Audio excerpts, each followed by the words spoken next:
Hey, New Life. The story of Christmas is a glorious and a joyous story for us. We revel in the angels and their proclamation, the shepherds, the wise men. But when we try and read the story of Jesus that we find in Luke chapter 2, verses 1 through 7, I think there's a couple of things that, to me, at least as we place them within its world, really jump off the page to me. And I just want to highlight those briefly for you today. Luke frames the birth of Jesus during the census of Quirinius. Now, the census of Quirinius was basically Rome's flexing of its power over the land of Israel. Put yourself in that position for a moment. You, as a first century Jew, believe that there's only one God and He's our God. We are His chosen people, and only when we are truly free can we worship Him the way He intended for us to worship Him. And all of a sudden you find yourself subjected to this pagan, brutal, immoral empire. What kind of despair do you think people felt at that moment? Oh, we know that some actually responded to this census with violence, taking up the sword, upbraiding those who consented to pay taxes to Caesar because there's only one Lord, and that's God. But yet here we find Joseph and Mary doing just that, paying their taxes. But in the midst of this turmoil, in the midst of this darkness, a baby's born.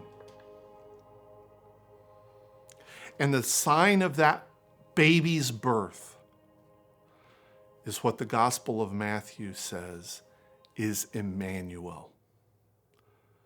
The birth of that baby is proof that God had not forgotten where His people were. You know, every Christmas, there's a portion of us that we find our world in chaos. Maybe this year it's even more than in the past. But in the midst of the turmoil and in the midst of the chaos, can we hear the Christmas story in a new way? A proclamation that God is with us. God has not forsaken us. God is not going to be served by us taking up the sword in violence as some of the contemporaries of Joseph and Mary were doing at this time.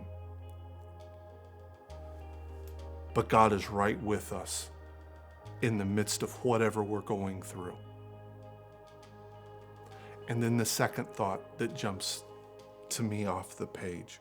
We talked about the story of the birth of Jesus. We reframed that within kind of its cultural and archaeological context. It was a very natural birth. And as most parents can tell you, the birth of a child brings joy and hope and anticipation. God came into this world in a very natural way. Too often as Christians, we try to find God coming in supernatural and sky-splitting extravaganza.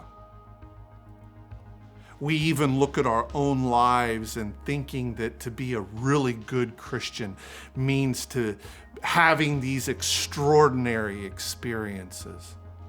And we forget. Being a follower of the Lord means living our ordinary lives in an extraordinary way.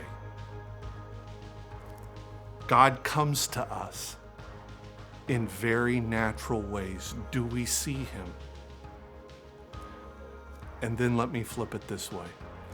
This Christmas, he wants to use you and he wants to use me to come, to bring his message of hope to others around us in very common, ordinary, and practical ways.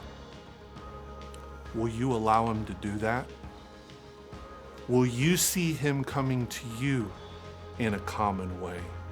And will you be the vehicle of him coming to others in a very ordinary way? Maybe it's just a smile.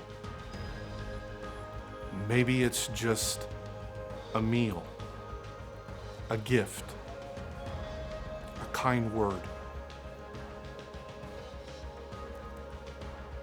That's what the birth of Jesus is about.